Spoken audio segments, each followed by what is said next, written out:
Welcome to this Airwalk Reply podcast, The Big Questions in Tech, hosted by Alex Hammond. Joining him are Adam Banks, former Group CTIO of AP Moller Maersk and Board Director for various businesses, Andrew Kirkby, CTO at Vault Sentinel, and Tom Hayes, Organisational Design and Operational Resilience Consultant from Airwalk Reply. Together, they tackle the big questions in operational resilience.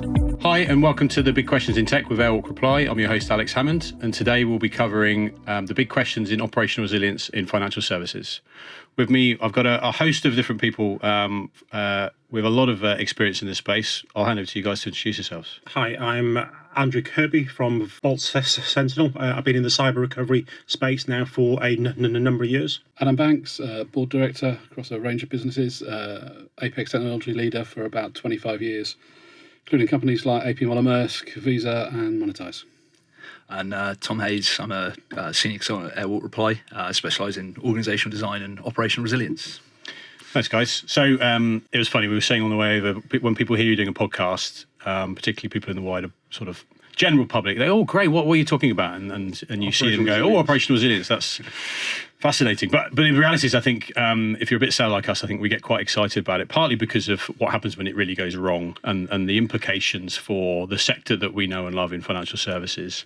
I think it's probably worth just kicking off with a little bit of a what is it and kind of framing the topic a little bit. So I'll kick off with you, Tom, in terms of, at a high level, what are we talking about here? What is operational resilience in the context of financial services, and particularly what's different now than maybe years gone by? So I think aside from the regulatory challenges which are being laid down both in the UK and within the EU over the next sort of year or so coming into force with operational resilience and DORA, I think fundamentally what it is, it's a shift and a gear change from traditional resilience. It's starting to think about resilience on a whole new scale. It's not just disaster recovery, we've had a failure, we need to recover our service. It's thinking about the bigger things, the severe but plausible events which may happen, and how your organisation responds to those things. So I think it's about that step change from where it was to, you now need to start thinking about the realities and the real scenarios which may occur. For me, the big shift is there's a move from system resilience to service resilience. So bringing the customer into the picture and basically saying, how are you going to ensure appropriate service provision, whatever you define that to be, to the customer when you're under extreme stress? So what's fundamentally changed? Like what do companies need to be thinking about differently about operational resilience? How's that manifesting in terms of, obviously we talked about the regulation and there's a few things coming up next year that are quite pertinent, but what's this mindset shift that we're talking about? So I think particularly in the past, the regulator was okay with you building resilient systems. Right. You know, even the most resilient system is going to have downtime, but because you've minimised it because it's a resilient system, there was some tolerance towards that. What we're seeing now is basically zero tolerance towards customer harm. Right. Therefore, no matter how resilient your system is, if you're unable to offer a basic service like access to cash, that's a breach of the regulation.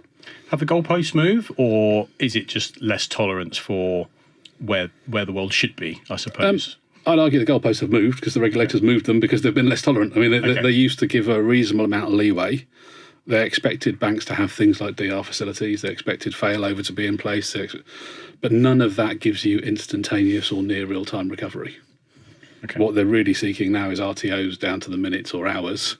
And in essence, it becomes, the resilience conversation ceases to become about service interruption and starts to become about your loss of resilience for periods of time. Right.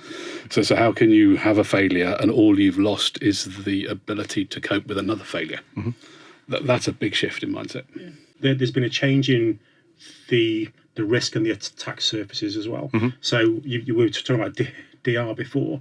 DR is for a known event, and it's from a technology perspective. So you have two data centers for a reason. If one fails, you've got the exact same in data center number two. So it's a known scenario.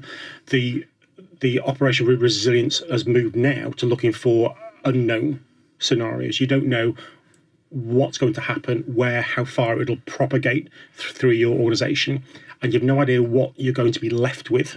Yeah. At the end of that, your recovery starting point has changed, and people need to understand and get to the thinking that point you need to be thinking, I'm starting where I've lost everything, and see if you can recover from that. For me, that's quite a fundamental switch. So historically, most failure scenarios were physical. Mm-hmm. So we've lost power to the data center, we've had a plane land on the data center, we've lost a number of people, those kind of threats. When we're looking at the cyber threats these days, anything connected to the network ceases to exist. Yeah. So you can have 25 data centers. If you've got them all powered up and all connected at the point you have an incident, they're all gone. And I think that's the real challenge, as how you deal with that. I think, sort of build on that further, it's now not just about what's in your data centers. It's you are dependent on a vast supply chain, which makes up the provision of services to your customers. Yeah. And there are things that may go wrong in that supply chain, which, without you knowing, may impact you. And it's about understanding what those things are so that you can take a considered view of how you maintain service in one of those events. I think that, again, I think it is a goalpost move, but again, for the right reasons, trying to drive a different set of behaviours and different way of thinking about that risk. That's really important, because the operational resilience regs, both DORA and PRA, are for service. Yeah, they don't care whether you're hosting and managing that or whether a supplier of yours is. So you have to have the full capabilities we're talking about in depth. Okay, so goalposts have moved. The world's a bit more complex. The kind of vectors that upon which you can be attacked are much greater. The complexity around the supply chain is greater. How's everybody getting on with tackling this, do we think, in the industry? Where would we say we are? I think it's worth just acknowledging that if you were to start a bank today, with all the regulations we're talking about, you would design a fundamentally different business and technology architecture. Yeah. There's no way you'd start with 2 duplicate copies of a data center, for example. You might put all your third party in one and all your own. There's a set of choices you'd make that would be completely different. Yeah. And that makes this a really difficult thing to do in a brownfield site. Is that sounds like not very well? Is that the assessment? So I sit on 8 or 9 different business boards, and let's just say I've had my eyes open to how far ahead Visa was in sort of 2004, 2005, right, with the level of protection they applied. I assumed that was fairly standard in FS.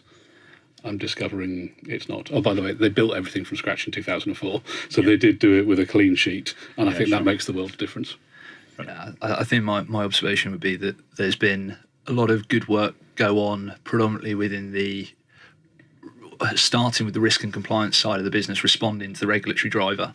Yeah. So the goalposts have moved. How do we need to respond as an organisation to that change? I think that when you get down to the root of what actually needs to change on the ground, it's a lot of the time the technology and the security architecture of the organisation. And I think that it is taking time for the understanding of what needs to change to translate into the action of change. And I don't think that action of change is necessarily where it would need to be fully compliant with the regulator by the committed date. I think that there are good signs, but I think this is going to be a journey which is going to take years, if not decades, for organisations to get to where they need to or want to be. There's a massive cultural dimension to this. I mean, you can view OR very similar to health and safety. If you have a fleet of vans, you can have the best health and safety policy in the world. If your van drivers speed, that's a problem. Yeah. And that's a cultural thing that you pick up over time. And to your point, we started with policies. The policies don't change the appetite of the individuals to do certain things.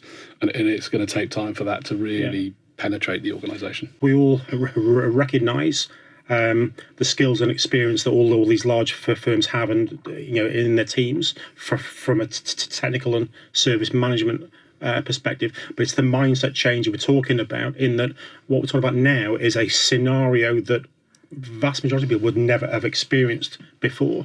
And when someone says you've lost everything, the first thing is, well, it's not going to be absolute everything, is it? Well, it is. Yeah, and you need to start thinking in that way, because you have no idea what platform, what services are going to be affected. Therefore, you have to be in a position where you have a plan, at least a plan, of how you're going to recover all of those when literally everywhere's dark. And that was a wake-up call for me when I was attacked. I mean, that was a nation-state attack that wiped everything. And it was probably day 2, maybe day 3, where we realised that the backups are pointless. Yeah. So without a network, you couldn't access them in the first place. So we took a couple of days to rebuild the network, or at least parts of the network. And then we had 27 petabytes of backup. All of it utterly useless because you've had to rebuild the backup box and it can no longer read it. And that was how the hell did we get ourselves into this situation as an industry where that's a logical conclusion to get to? So fair to say that's something that we're seeing quite a lot, and part of the challenge with a lot of these organisations is that it's the first thing they think of when it comes to operators is backup. Okay, we've got it covered because we've got everything backed up. And actually, the complexity is, what are you doing with those things? How are you getting access to them? Are you actually doing those backups? How are you recovering them? What's the playbook? And typically in backup, I mean, you're going to, like most CIOs, I spent decades moving from tape to online backup. Most of your backups are targeted at data and applications. Now, if you're a criminal, going in at data and applications pretty much limits you to one target with each attack. Mm-hmm. If you go for something that's common, like Windows, Active Directory, any Microsoft infrastructure, any Apple infrastructure, the same investment you've made is then reusable across 100% of the world's companies. So we're seeing the attack surface move to that layer. Right. And to your point, yes, you might have stuff backed up in terms of data and apps, but if you've got no documentation on what the infrastructure looked like that it ran on and no infrastructure, it's a different place to start. It's having those copies, let's call them, rather than backups, in the right place, in the right format at the right time, and that's absolutely key. That if they're in a proprietary format, and backups in a proprietary format for very, very good reasons, and they're designed in that way for the traditional backup and restore. When you get to these kind of scenarios, it's a enterprise bare metal recovery. You're literally starting from scratch. So you need to skip all of those intermediary steps to get to how do I snap stuff back to where it was. But having them in the right place is key as well. So if you go to your backups and you have 10,000 on there, well, I only need 400 of those to build I need to start picking through. And this is all the preparation and planning work that needs to be thought about. What's the bare minimum I need to get myself off the news? Yeah. Although we've fallen into the trap of dropping into the technology. And in reality, recovery is whole business. Well, I was going to say, coming on to that then, so how big of a challenge is the kind of siloed nature of these organisations? So actually, as you said, it starts with governance and risk and compliance, but actually the detail is in technology, you've got security, you've got the supply chain, there's a whole host of things that need to come together. How good are organisations, a bit of a loaded question, but how good are organisations, how good do they have to be as a kind of coordinated entity to be able to tackle this? It feels like it needs to be very different. At the moment, I feel we're talking about stuff that, for the most part, is untested. Right. I mean, we'll stick with financial services, but if you said that bank's now gone, so they've lost telephony, they've lost video conferencing, they've lost their ATM network, they've lost their branch service, what are the X thousand customer services people doing? Yeah. Because there's going to be customers knocking on the door very quickly, and straight away you've brought large chunks of the organisation into play, but not necessarily given them a role. Yeah. And so rehearsing across the business and making sure that everyone understands what the role is. Mm-hmm. Ideally, you want your customer services people to become PR agents. You want them to help instill confidence and get the message out there as what's going on, what the likely impact's going to be. Have we got a policy for this? So if you're now not able to pay your mortgage because all your money's locked up in the bank that's down, just being able to explain to someone, don't worry about it. Yeah. According to our policies, you will be reimbursed for any additional charges towards your mortgage lender, would really help someone in distress. It comes back to planning and preparation, though, doesn't it? If you haven't done that thinking ahead of time, you haven't thought about what you're going to do if people can't get access and people can't get onto the Teams call, people can't pick up the phone because they haven't got the phone number. Mm-hmm. Trying to do that in the days and weeks where the attack has happened is almost impossible. And some argument is at some point you're going to do it. To your point, why do it under duress? Yeah. Why not do it in advance and have it rehearsed and accessible by the people that need it?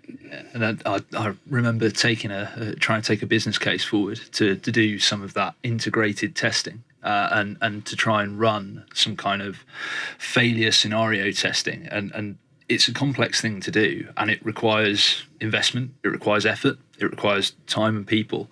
And what I, it's going back a number of years, but what I found was it was quite difficult to get the buy-in for that, because unless you actually have a failure event, you don't necessarily see the return on investment. It's seen as an overhead. But I think, again, that's something that kind of needs to change, and viewing it as actually it's an investment for your worst day. And this stuff is worth investing in. It is worth building out things like proving and testing capabilities. It is worth running these scenarios. It is worth doing those kind of things. And yet every organisation has spent literally hundreds of millions or billions having 2 data centres, 3 data, 4 data centres globally with replicated stuff, because of a failure that most of them have never had. So they just need to move that mindset to this space. That if it does happen, and it will happen at some point, the implications could be far more widespread than losing a single data center site. So the attack I went through,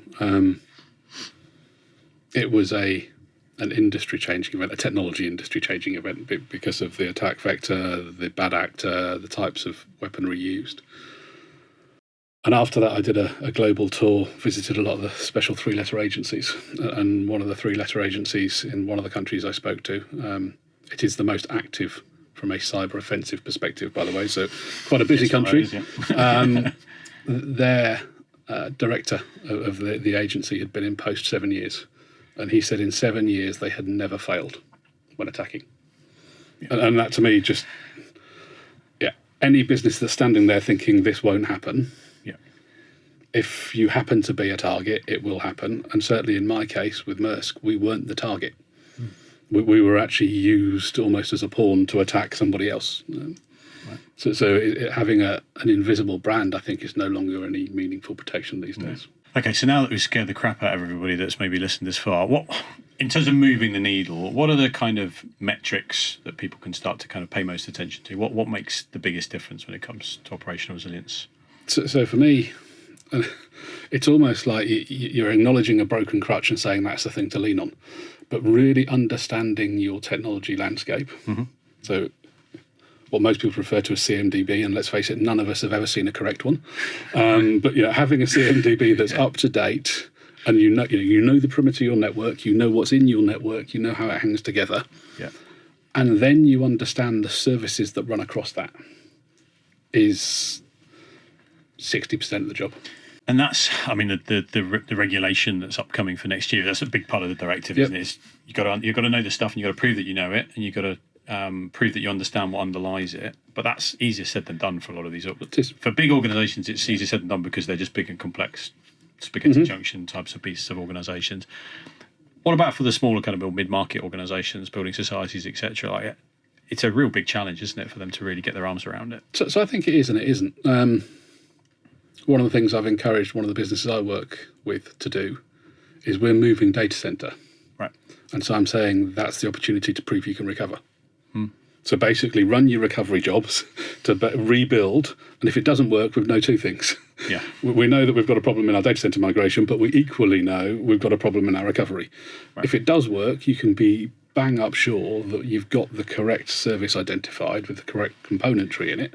To me, it's too good an opportunity to miss. And I think whilst that might be the extreme version of it, certainly the way businesses move environments from production into test or development, when we're starting a project, we're going to go, why not do the same sort of thing? Yes, you're going to have to erase the sensitive data once it's moved, but before you turn it over to developers, you could at least create an instance, check that it works, delete all the production data, then hand it on to the devs. That would make a meaningful difference to confidence.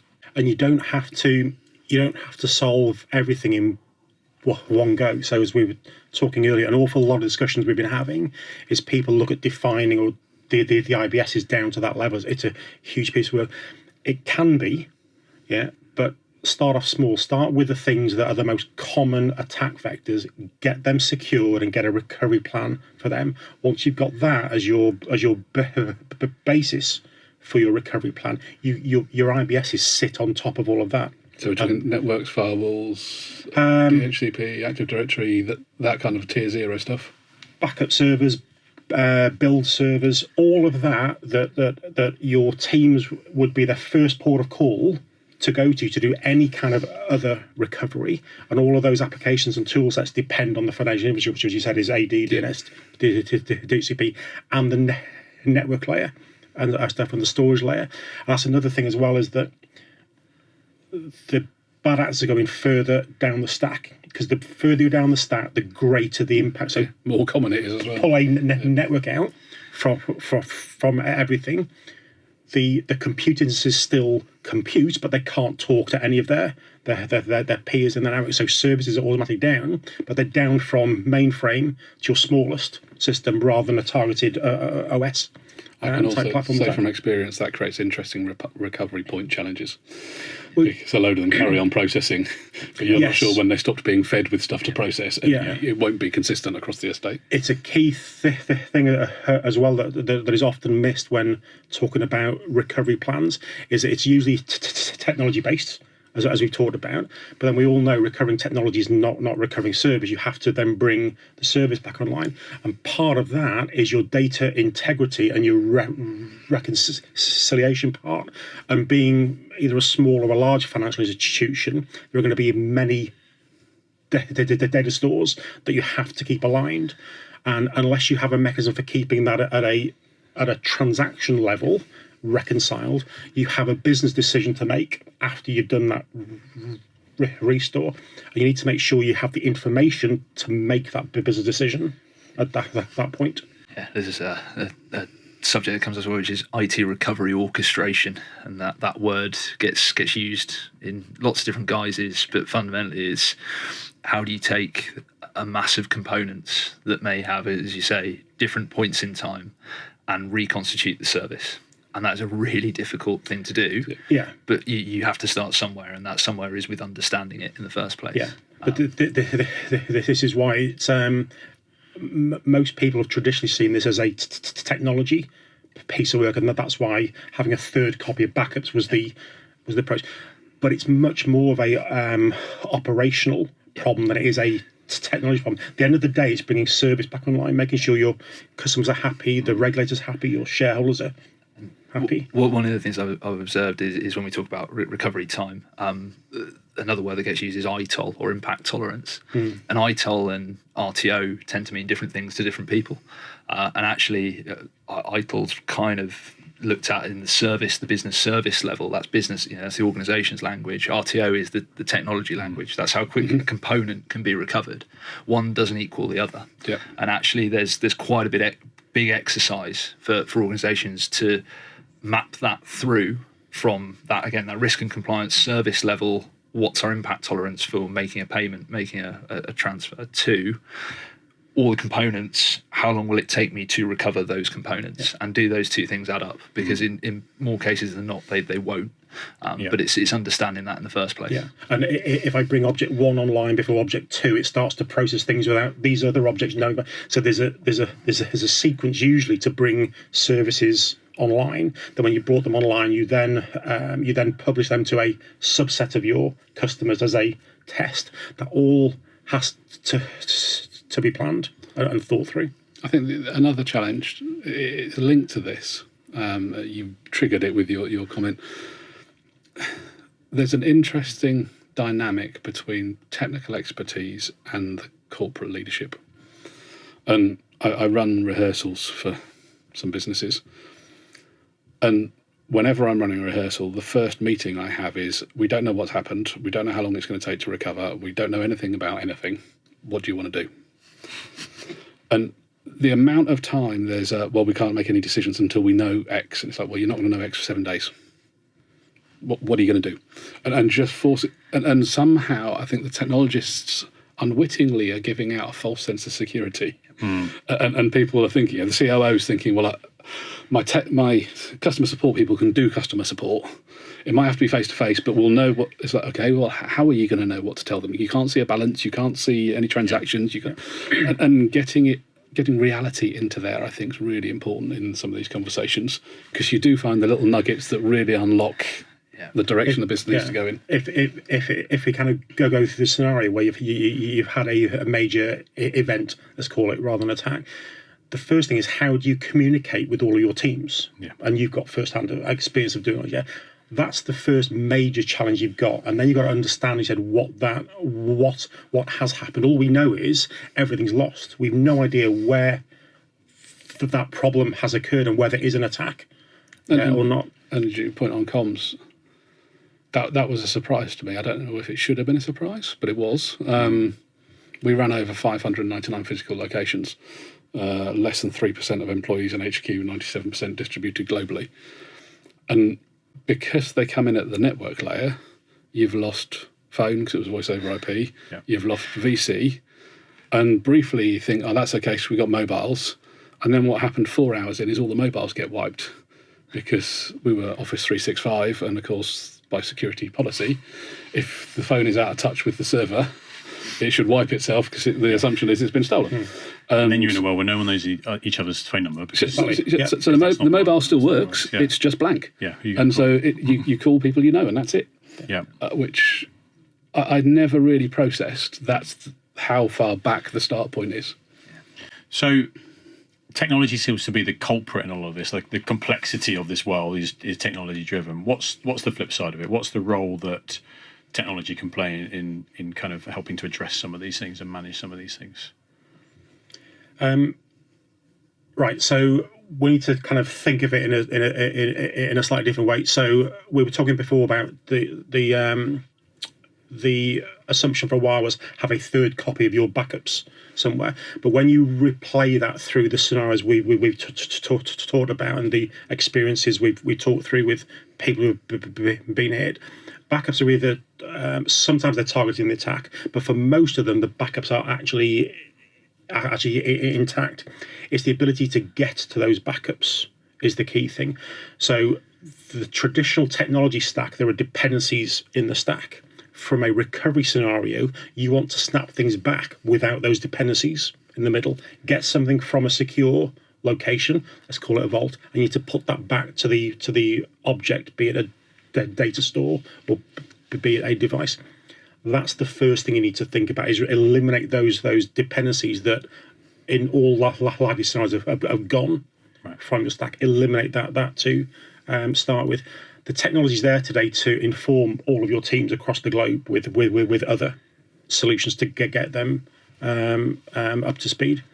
And then getting people to work in the right order, in the right sequence of things at the right time is key.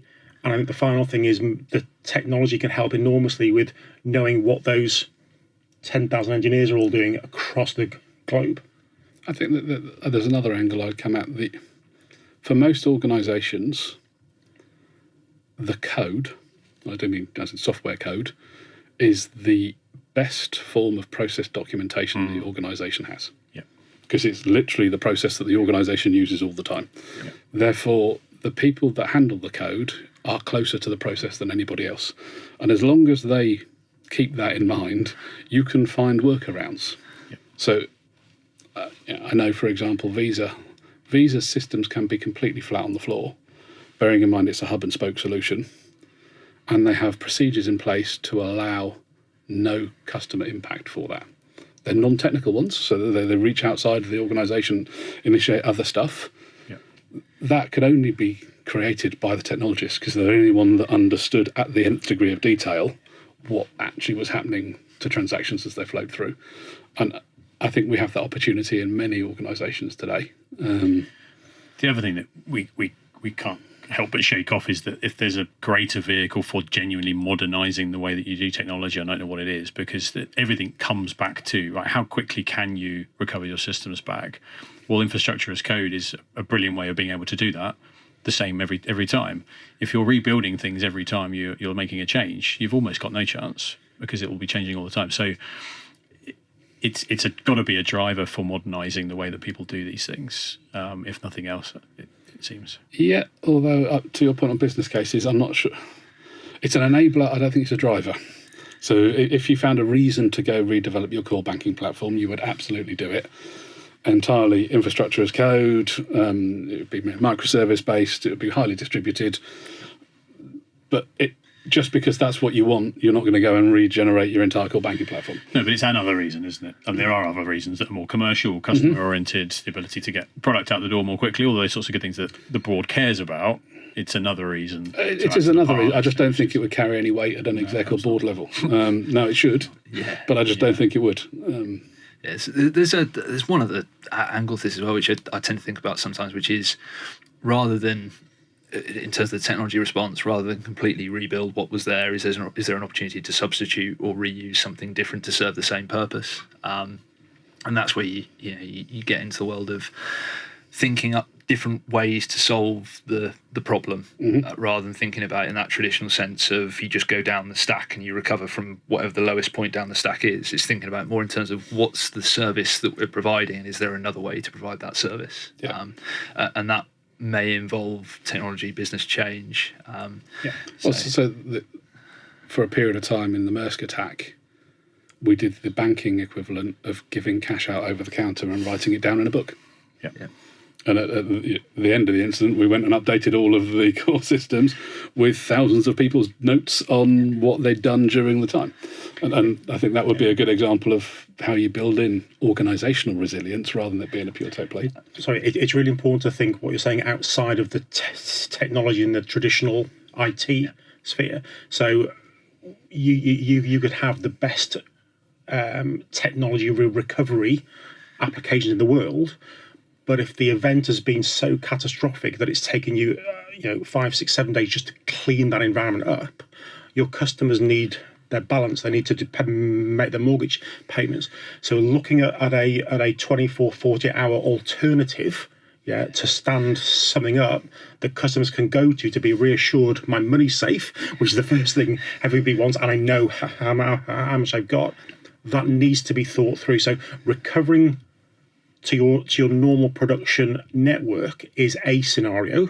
It shouldn't be the scenario. You should have other scenarios of how you can bring stuff back up. And I think you can end up, if you go down that kind of thought channel, you can end up in quite a dangerous place of the shadow bank. End up in we need to build bank 2.0, and it doesn't need to be that. No, it doesn't. It's hard enough to do one, let alone trying to do a second one. Well, no, but you can. So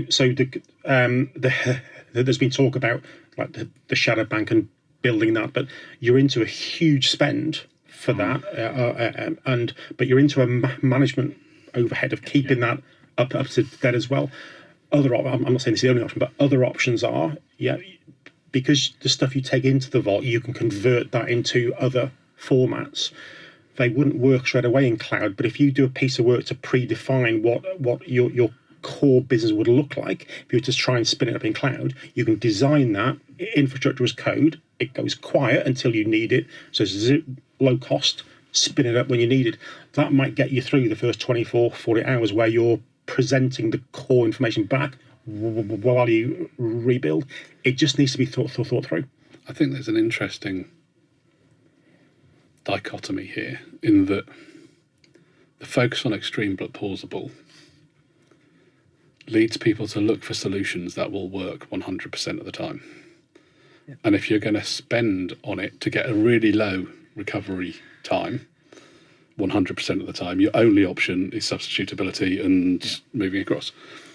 In reality, if you have built a genuinely resilient system, and I'm using a deliberate distinct from service, you should only be using that scenario in 0.1% of failures. And I think there's an interesting question there then of, is it worthwhile? Or do you accept that in 0.1% or 0.01% of failures, you're going to breach your recovery objective? You need to recover, but you have to accept that maybe it's 24 hours, not 2. A vault type solution is your get out of jail free card. It's a decision that you only go to there if all of your normal resilience and recovery mechanisms have failed, or there's a decision to take. The RTA is going to be just too long. We're going to go to the vault. And I think it's that thing of it's better to have a recovery point than none. Yes. Even if that recovery point may take you into the realms of it's going to take you longer, but at least you can recover the services. Otherwise, you don't have a business. Yeah. And therefore, what you want is, link the two thoughts together. So it's 0.01% of the time, you don't want to be spending the equivalent of your entire IT budget on. You want it cheap, and accept that it's 24 hours, not the 2 or the 4.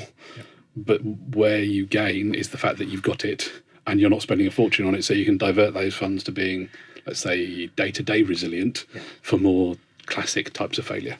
Thanks, guys. That's all the time we've got for today. Catch us next time to hear more about the big questions in operational resilience. Subscribe now to never miss an episode of The Big Questions in Tech.